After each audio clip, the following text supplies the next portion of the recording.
You will Good pass afternoon, and future top the board LPTs. exam. Are you ready? You only have 2 months left before the board exam.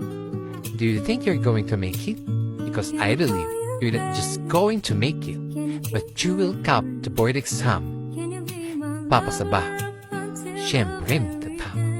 So, ngayon, sasagutin natin yung mga nagtatanong kung ano nga ba yung Scanned One Sheet. Para saan ba yan?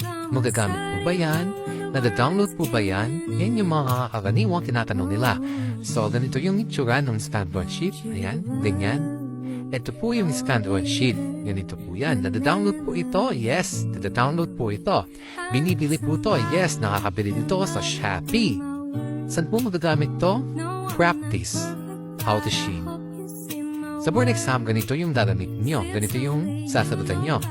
Yes, may mga ano kayo, yung test paper, pero hindi po kayo dun magsasagot, ha? Kumbaga yun, pwede kayong magbilog-bilog doon, basta yung, ito talaga yung sasagutan nyo, ito talaga yung sheetan nyo, yan. Nakikita nyo yung mga facts na yan, yan. Yan, dyan kayo mag-shade.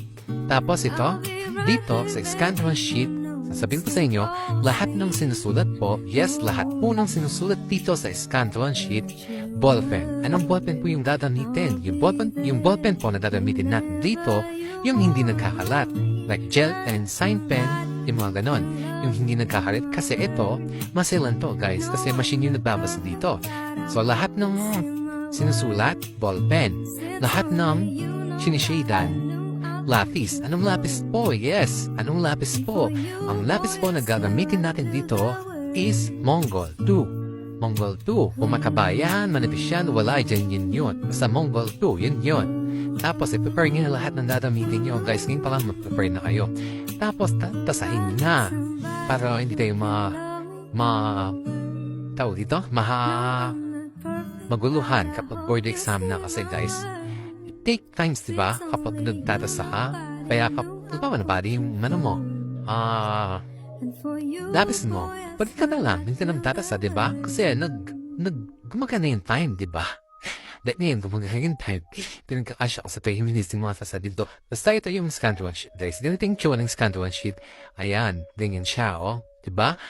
Ito, ayan, ganito.